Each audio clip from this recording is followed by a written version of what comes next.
Here at the Adrian Dorn University Center on the campus of Morehead State University for this edition of the Eagles Sports Coaches Show. We're joined by Tom Hodges in our first segment. And, Coach, as we talked about last night, you had a week between games, and last night you took on Tennessee Tech. I know it meant a lot to you because that's the school you graduated from, and a late run by Tech enabled them to come away with a victory.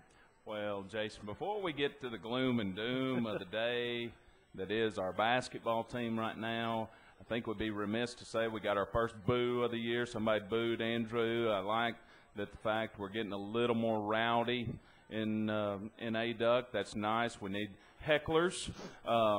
We encourage any signs from any of the students that would like to heckle yourself. That would be a great sign as a host if you started getting some fan interaction, I feel like. So we're making progress as a show. We could turn this into WWE real fast, I think. It may be more entertaining than talking about our team right now. But last night you came out at Tennessee Tech, and, for the second straight game, we talked about this in the post game. The shots just didn't fall. I mean, you go, a 10, 12-minute stretch without a field goal in a game at home, and I know that the young ladies, as we said, are giving the effort. The shots are just not falling. Yeah, we went through a stretch where we didn't hit a field goal, but we were getting to the foul line, and that was a positive for us. We're driving the basketball. For whatever reason, we're in a shooting slump. Shooting slumps are normally associated with 20-foot, 21-foot shots. For some reason, our shooting slump is occurring at 2 feet right now.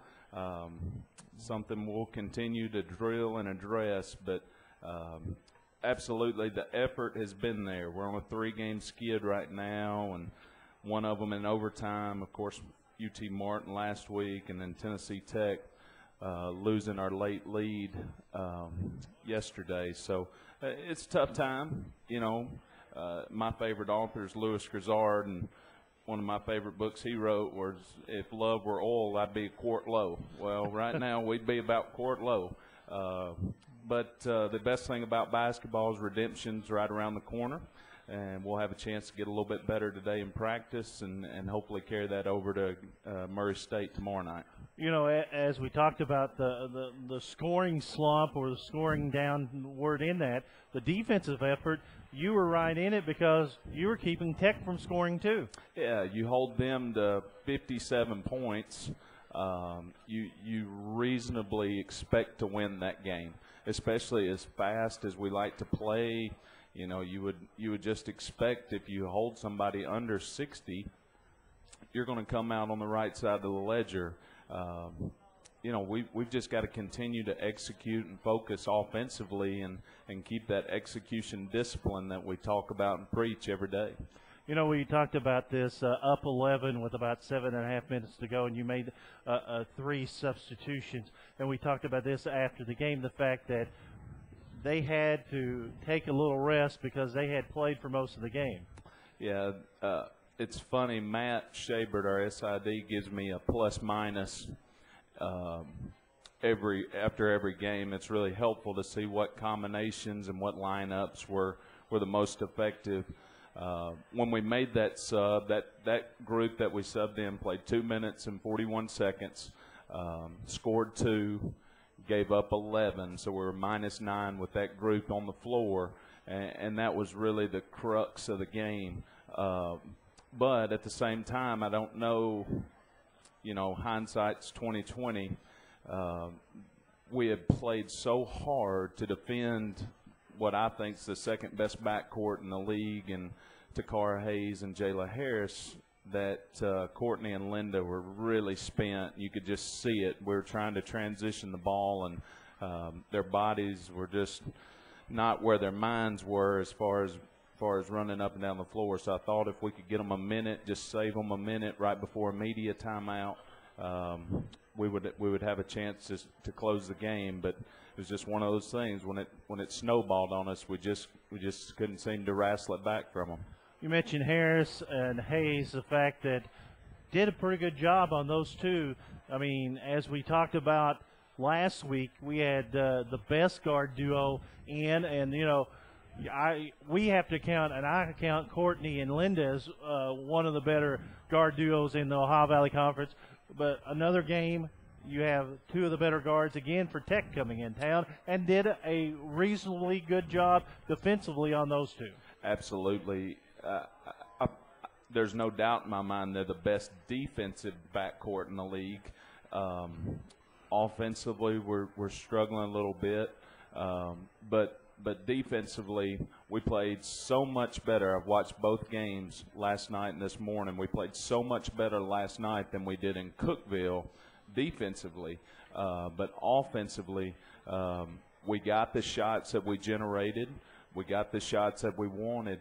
It's just on us as a coaching staff to make sure that we put our players in position to succeed, and we'll continue cracking down on that as we get into the next last 8 games of the OVC race. I know we've talked about this before, the fact that your big three, Ashar Harris, Courtney Lumpkin, and Linda Dixon, been warriors throughout, and you mentioned that somebody has to step up.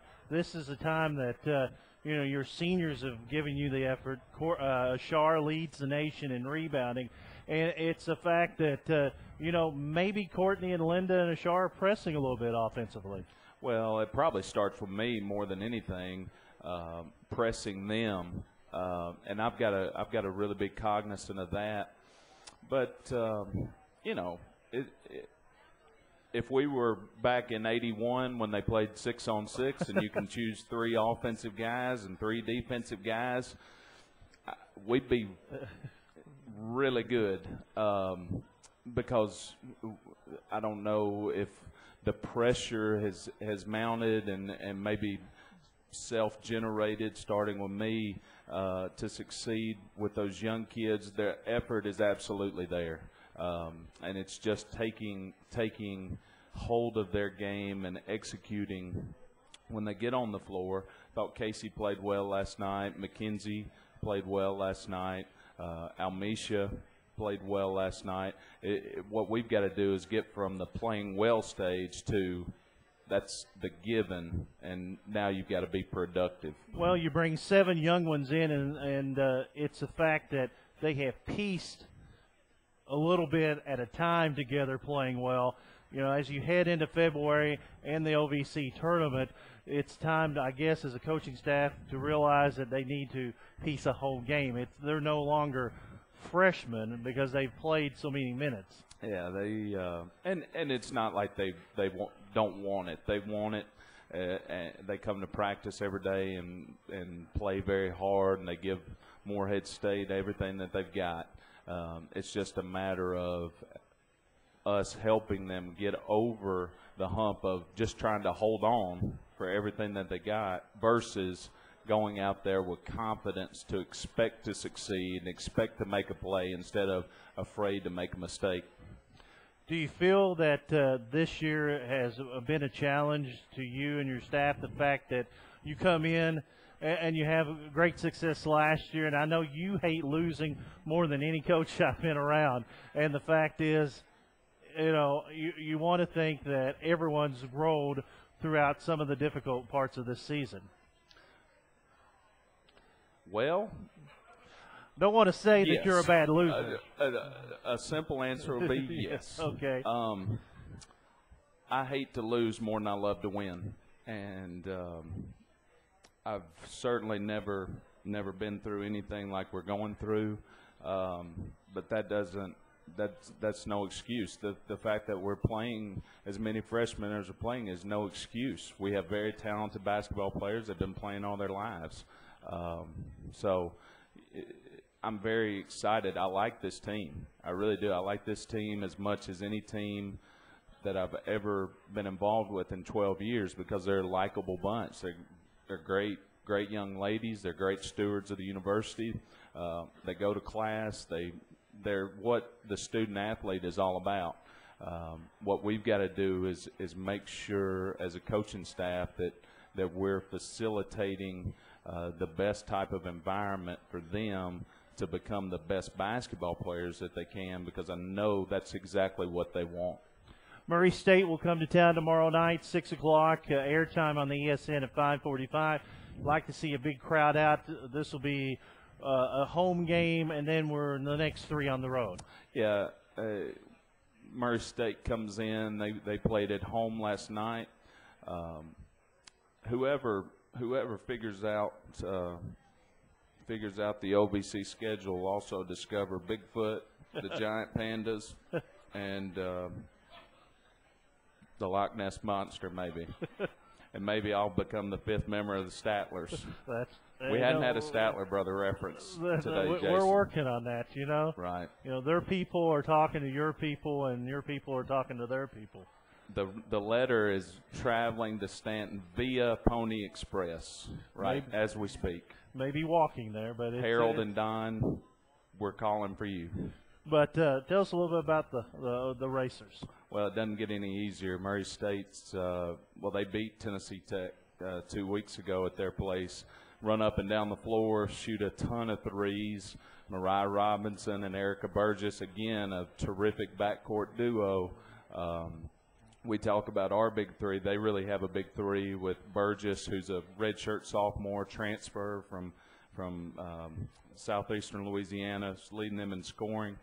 Just cat quick. Mariah Robinson has hit over 63s in her senior, her senior season, and Kayla Lowe is a 4-player that she was 6 for 10 from the 3 last night against Eastern Illinois. So it's going to be a game for us. It's going to be so much more about things internally than things externally.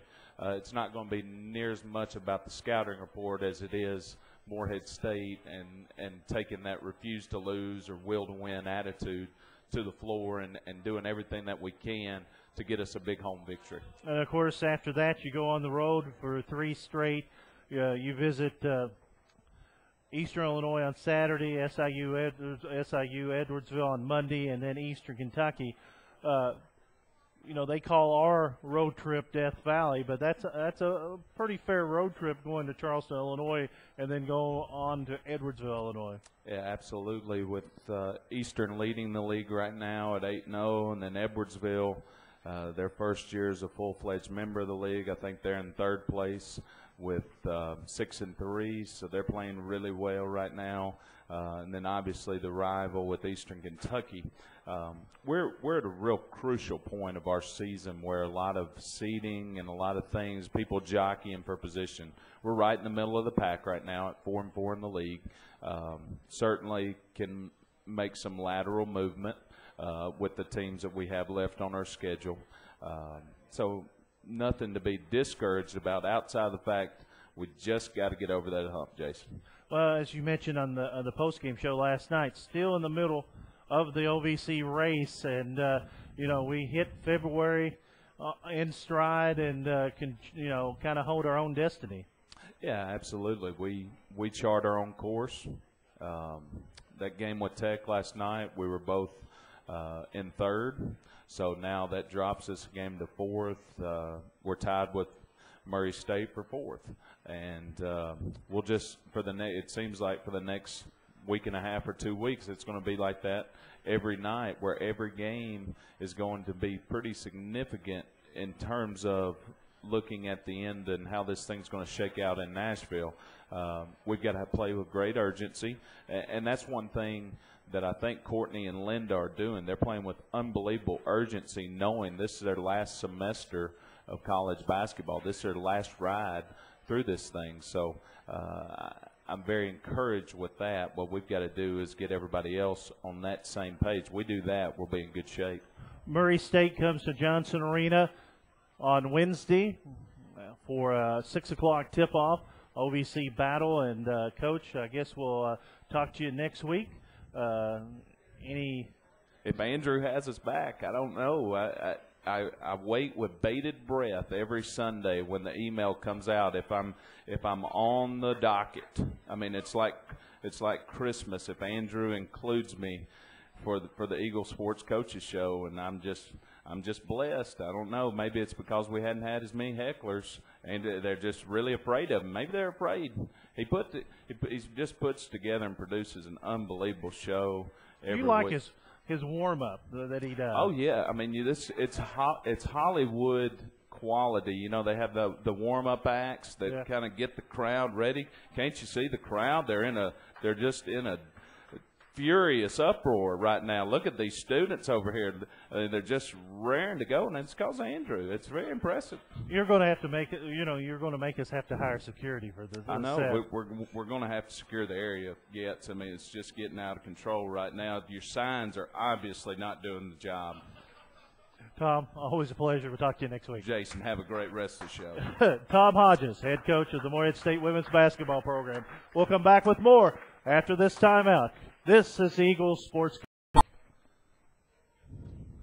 Welcome back to the Eagles Sports Coaches Show here at the Side Street Grill within the Adrian Dorn University Center. I'd like to remind you that the all-session tickets for the 2012 Ohio Valley Conference Basketball Championships are on sale through January 31st at a discounted price of $60. They'll be $80 after that. So if you are interested in getting your 2012 Ohio Valley Conference Basketball Championship tickets, you can go online, msueagles.com, or visit the conference website, ovcsports.com, and you can get that $20 discount before it ends January 31st. David Williams has joined us now, and Coach, getting ready to rock and roll in just a few weeks. We are. We're getting closer to the start of the season. Tell us a little bit about how the spring has been. I mean, thus far, you come back in December, and it's really not been that bad of weather than we usually get here in January. That's what I hear. It's my first winter here, but we are certainly blessed right now with the weather we have gotten. No snow to speak of. Some warmer temperatures. Been a little wet here and there, but other than that, we've been able to work outside and get ready for the season. Of course, the College Sports Madness announced the 2012 Ohio Valley Conference preseason all-conference team, and Morehead's senior outfielders Caleb Brill and Sam Woodall named to the second team. Pretty big honor before the season starts. Yeah, it's a great honor for those two. It's just a testament to the work that they put in last season. Both of them had really good seasons, batting over 300. Providing some RBIs and scoring some runs. So it's a really good honor for them as they head into their senior year, and hopefully they just improve upon that and have really great senior seasons.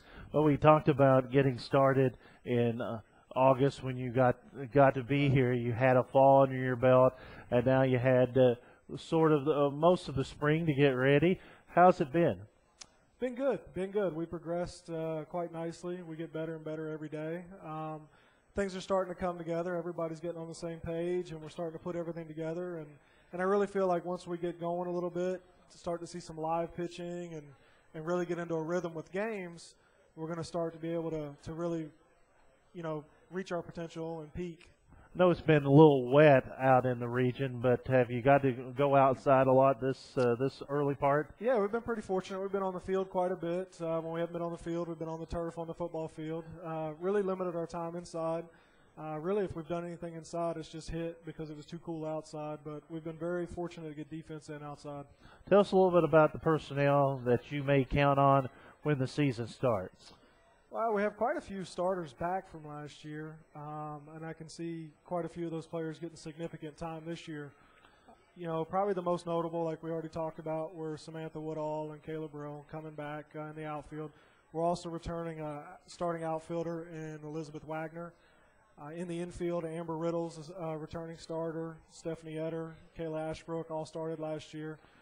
So we have quite a few starters back. We have about 6 starters back from last year. Some new spots, Sam Sparks and Katie Riley will step in at third base. Catching-wise, they lost a catcher from last year.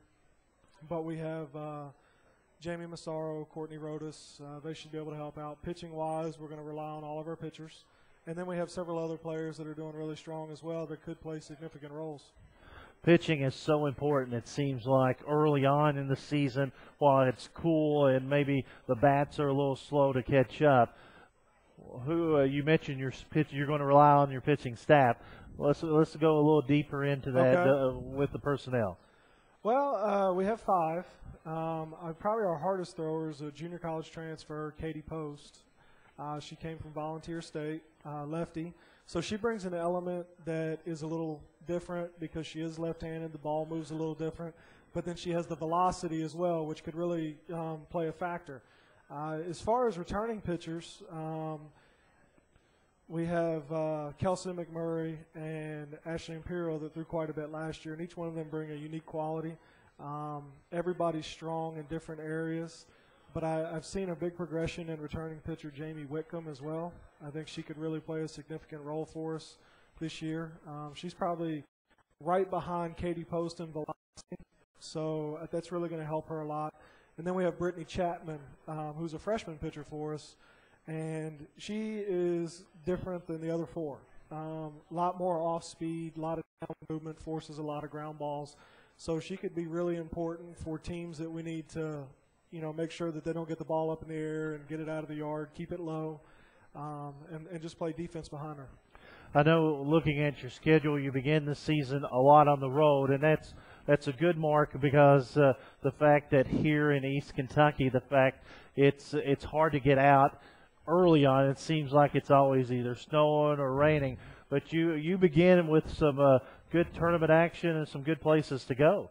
We do. We open up on February 17th at the College of Charleston, and our first game will be against the host, College of Charleston. But also in that tournament, we're going to face Akron, Marshall, Kennesaw State, and Charleston Southern. So that is a good opening weekend for us, some good competition, some really good programs. College of Charleston is usually pretty strong. Kennesaw State does a really good job in the Atlantic Sun. So, I guess the only negative out of that trip is we have to drive down to Charleston to play Marshall. Yeah. We could just drive an hour and go play them there. But it's good opening weekend. The other tournament that's a preseason conference-type tournament before conference for us is the Buzz Classic. That's hosted by Georgia Tech. That always has some really good teams. So that's going to be a really good test for us the weekend before we start conference play, and that should really get us going as we enter conference play. And I know that your first home game is against Dayton on March 7th, so that will be a doubleheader. And then, you come back and, as you said, conference play heats up. But your schedule, besides the tournaments, or with the tournaments too, the fact that there's some very solid softball programs on it. Yeah. We've probably got a pretty balanced schedule. There's a lot of games on there that will test us, and there's some games on there that should be, fairly good games. But I think we will be tested when we get to conference, which will be really good for us. It'll help develop us, and then hopefully when we hit conference play, we're starting to reach our peak, and we can go into conference play and be at the top of our game.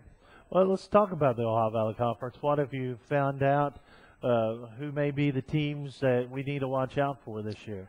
Well, traditionally, Jacksonville State, Tennessee Tech are near the top. Jacksonville State was picked to win it, and I think this is probably their 5th straight year that they've been predicted to win it. And they have every right to be. They've gone to regionals. They've done a very good job. They made it to super regionals a couple of years ago, so they've done a very good job. Tennessee Tech has traditionally been pretty strong. Eastern Illinois did win the conference last year, so I would expect them to be pretty strong this year. But, as far as the conference as a whole, I think if we just concentrate on improving in a couple key areas, I think we're in the mix. What have you seen the most improvement in your style of coaching when you got here until now? Every coach has a different style, so the young ladies have had to adapt to your style of coaching. I would say the area that we've improved the most in is defense. We have gotten significantly stronger on the defensive end, and that's going to be very important for us to win ball games. We got to make plays behind our pitchers, and we got to limit the number of pitches they throw. So, you talked about your pitching, and it intrigues me that you got a lefty out there because sometimes you may go through a whole season without seeing a lefty, but that has to be good because, the way you talked about your pitching staff, it will be a different avenue maybe that we haven't had here because you could actually, mix them up, put them in and out, and the fact that might give you a little advantage against teams that that can't hit as well as some others. I think so, and I think we have some pitchers that complement each other very well. When you look at some of the ones that throw a little harder, and then we have some that throw more off speed, if you throw them back to back, you can really throw an offense off and really challenge them, and they're never going to be able to get in a rhythm. So I think we're going to try to do that quite a bit this year, try to keep the other team off balance, and use our pitching rotation to our advantage. And it's always nice to have numbers in the pitching staff. It is. It's always nice to have options. You mentioned defense, and then it is so hard to kind of get a hold of defense right now because, the field's kind of sloppy at times when you get out there. But is the turf a little helpful to you because you can get out almost every day and hit, shag some balls, hit some grounders, and at least they're making the effort of, getting some infield within the practice? Oh, yeah, it's definitely an advantage, especially for outfielders, because if we couldn't get on the field and we were just stuck indoors, obviously that would limit their fly balls. I would say the biggest area it's also really helpful for us is we can set up a full-size field on the turf and work on our throws to bases, to cuts, those types of things, and we're not just limited to being indoors and confined. So one of the things you see a lot of times when teams practice a lot inside, when they do get on the field, they really have trouble with the depth perception and making their throws. We're not going to have as much of a problem that because we do have the turf. Now, the only negative side to the turf is ground balls on the infield play a little bit easier than they would on dirt. Yeah. So it is an adjustment for the surface. Got 17 days before your first game. What do you want to accomplish between now and the opening game down at the College of Charleston? Hoping the weather cooperates. What we really like to do is get in a lot of live situations as we go through the next couple weeks to prepare our hitters to face live pitching, but also to prepare our pitchers to face batters. So hopefully, as long as the weather cooperates, we really want to concentrate on being in live situations so that when we get into that first game, we're not as frazzled and unprepared. Of course, the College of Charleston tournament is the opening tournament for the softball team, and of course that comes up on February 17th, the first home game. Of course, after the Charleston, South Carolina trip, the visit Bowling Green, and then as he talked about the Woodstock, Georgia, the Georgia Georgia Tech tournament, and then on Wednesday, March 7th, will be the first home game here, a doubleheader against Dayton. That's a 2 o'clock start. Good luck, David. Thank we you. appreciate you. We'll have you on a couple more times during the season. All right. David Williams, softball coach at Morehead State University. We'll come back. We'll talk a little basketball with head coach Donnie Tyndall after this break. This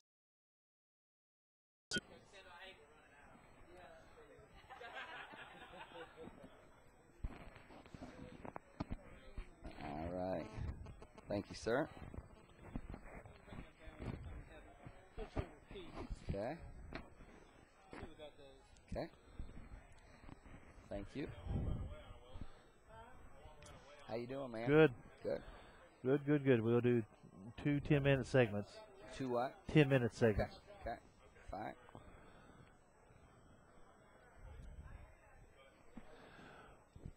Welcome back to the Side Street Grill here at the Adrian Norton University Center on the Morehead State campus. Donnie Tyndall has joined us now. And, Coach, first of all, last week got a couple big wins. But let's talk about some housekeeping in a way.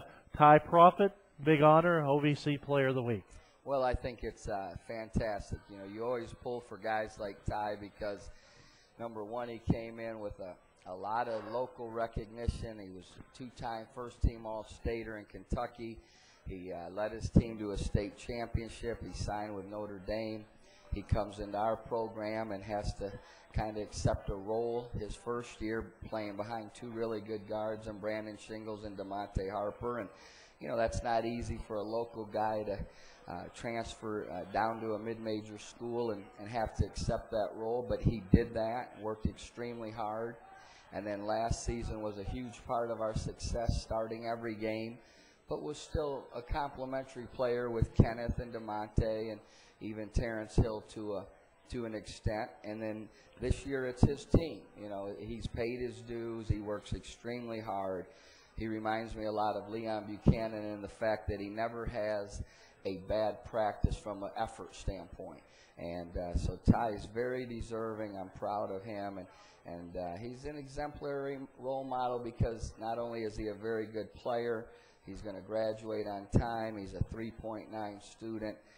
He's what you would hope all your players would be, and the type of guy I hope, my daughters marry someday. So very proud of Ty. He's very, very deserving. With the adversity, with your leading scorer going down, with the season-ending knee injury, it seems like he took more of a role. He stepped up since that time, and I know you count on him for that. But Ty's the type that doesn't really want to blow his own horn, but he's kind of turned it up since Hill got hurt. Well, he has, and I think the biggest thing that he's done, take away the scoring balls away from the situation. He's a guy that's always been a great leader.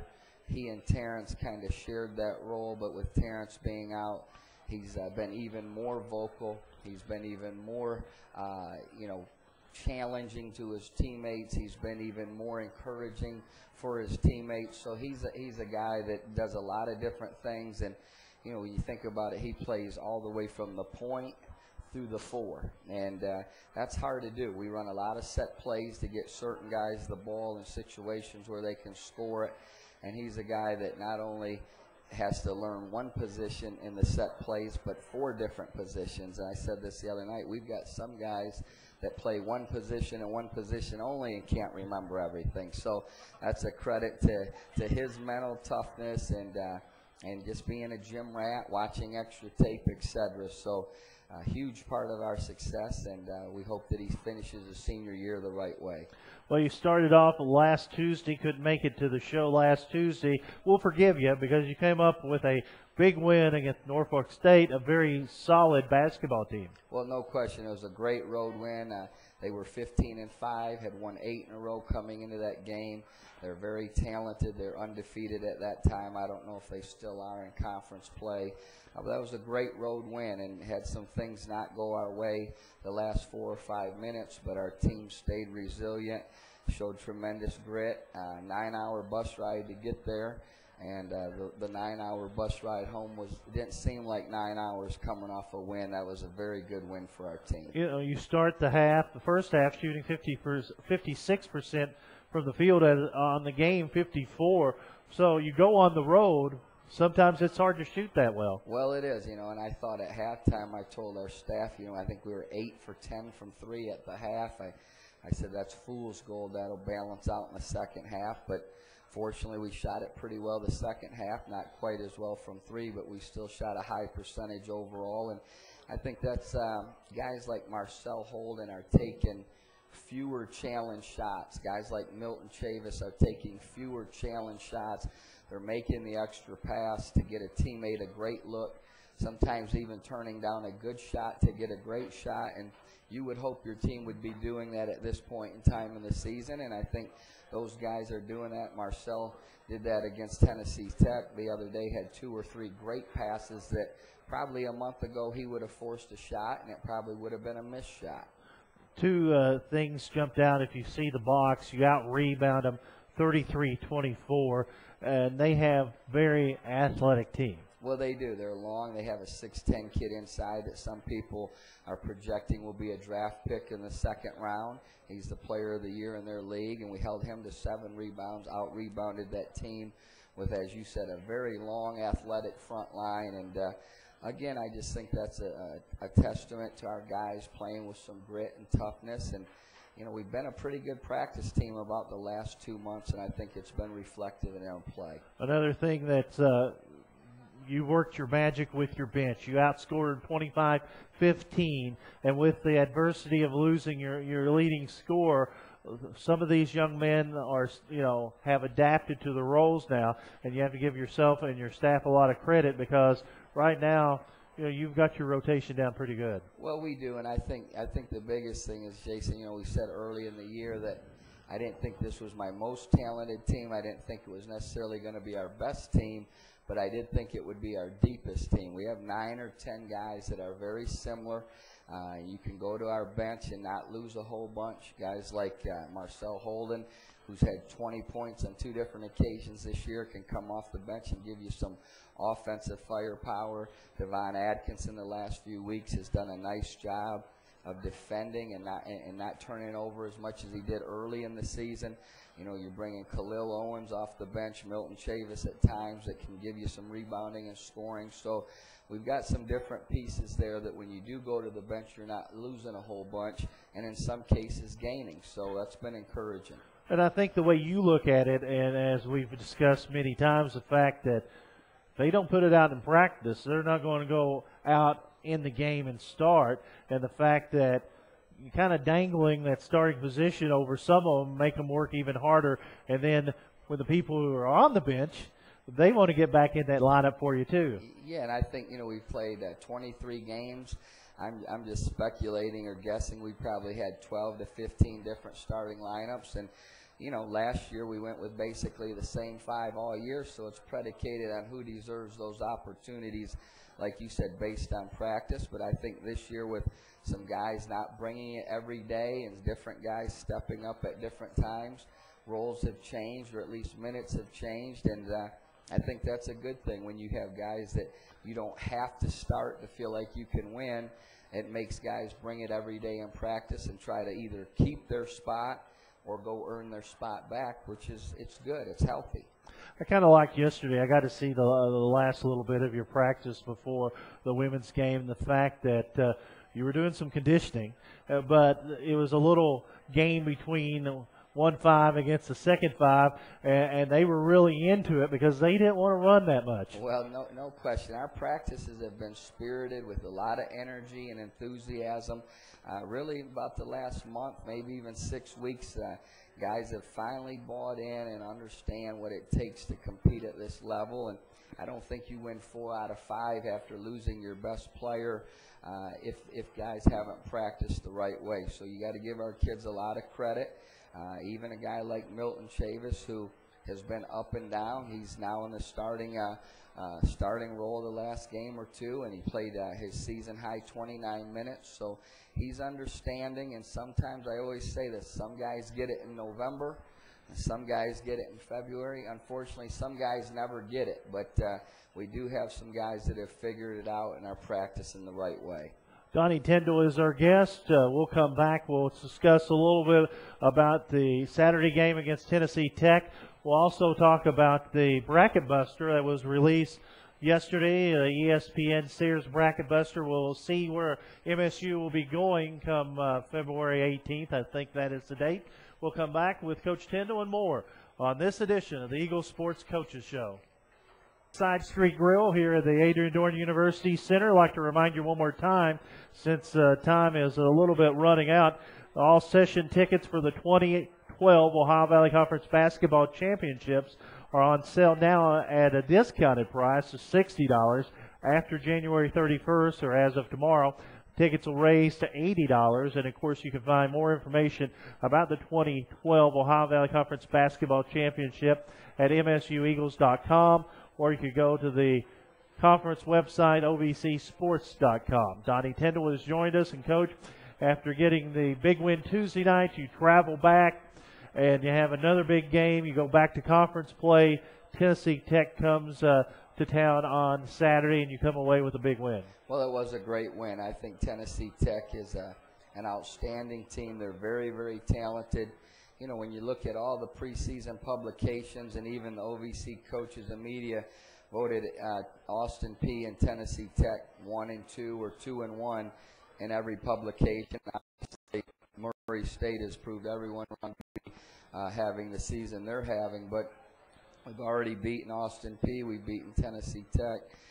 We played Murray State right to the wire, so I think that's encouraging. And Tennessee Tech is very talented. To give you an idea of how hard I think our team played and competed at the defensive end, we held that team that was second in our league in scoring, coming in at 74 points a game. We held them to 50 points in that game.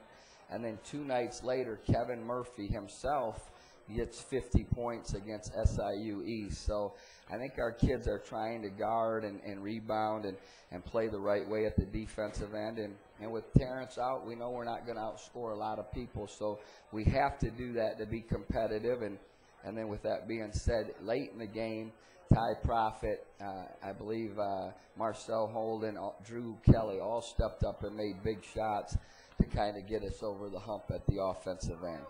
What was it, and I know that for the last couple of seasons you've been hard on him and Drew Kelly, the fact that it just seems now the light switches went on, and it seems like the last month he's been playing his best basketball here. Well, there's no question about it, and I know early in the year I even had friends and family say, boy, Coach, you're sure still hanging in there with Drew, and basically they were saying, hey, Drew's not playing well, why are you still playing him so much? But I've done it 20 years, and when guys practice the way he practices, they eventually get it into the game. They just do, and I have a lot of confidence in Drew. I believe in Drew. I think he's going to be an all-OVC player before he graduates.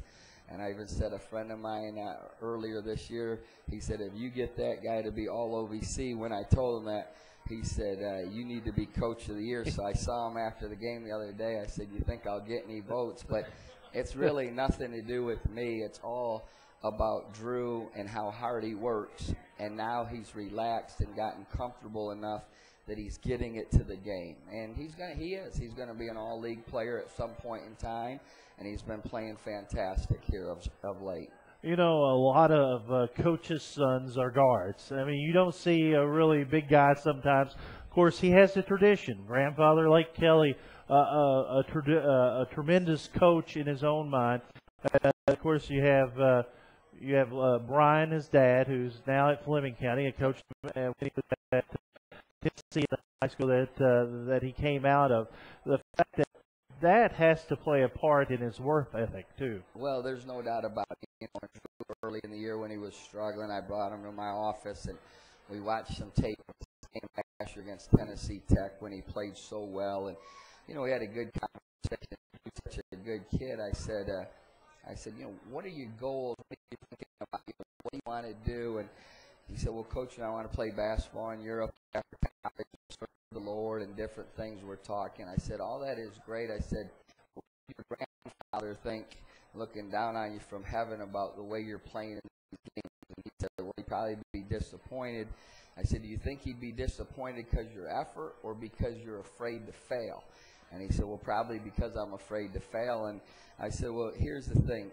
Don't you think it'd be neat, Drew, for your grandfather, who in many people's opinion was the best coach to ever coach in the OVC, for you as his grandson to be the best player in the OVC before you're done? And I really believe he can do that.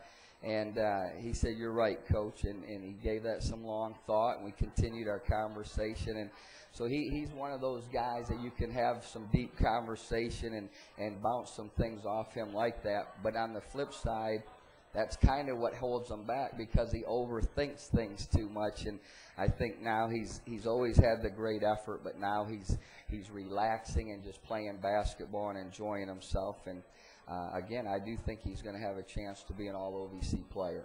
February 18th, the Sears Bracket Buster announced yesterday you'll be going to Bowling Green. You've been up there once, not with the Bracket Buster, but early on in your Morehead State career. Yep, in typical MAC team, they're going to have a big, physical, strong team.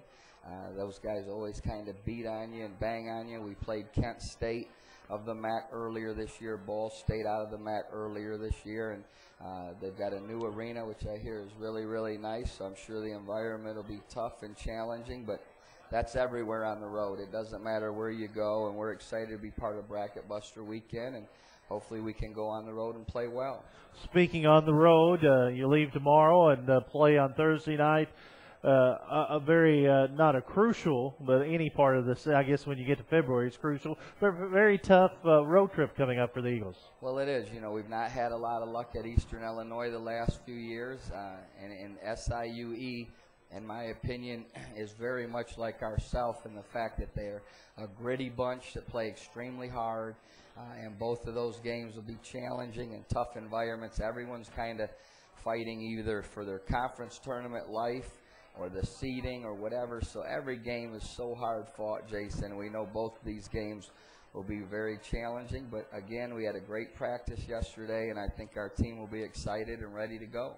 SIUE really plays hard.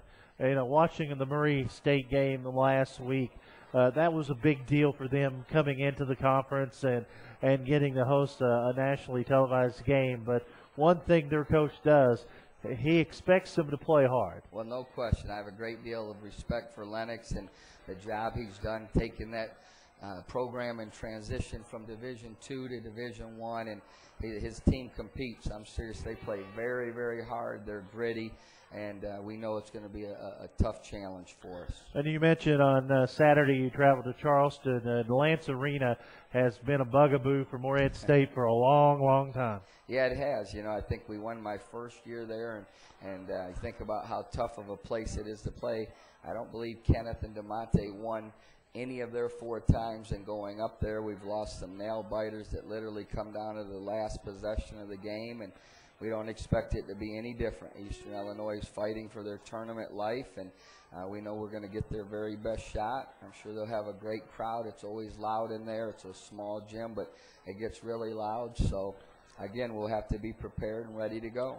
And, of course, Morehead State will come home after the SIU Edwardsville and Eastern Illinois trip on Wednesday against Jacksonville State, and that's a team that plays hard, and you had a good effort and a good win against. Yeah, we did. We were fortunate to win there on the road. That was our first game without Terrence, and Jacksonville State, I think, has won 2 of their last 3 conference games and playing a lot better.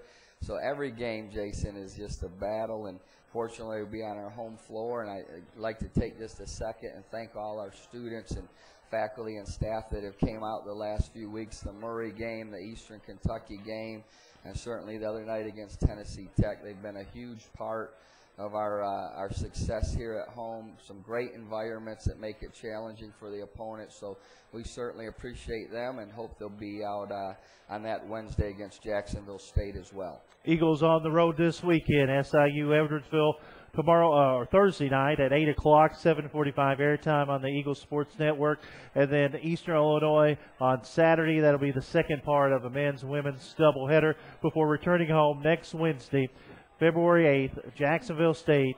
And, of course, that'll start at 7 o'clock, and we invite everyone coming out to the next home game. Coach, good luck on the road. All right. We'll catch up with you. We'll see you on Saturday. Head coach Donnie Tyndall, men's basketball coach at Morehead State. That's going to do it for this edition of the Eagles Sports Coaches Show. I'd like to thank Ian Corbin back at the station turning the dials. That'll do it here from the Side Street Grill. Until next week, I'm Jason Blanton for everyone involved. So long, everybody.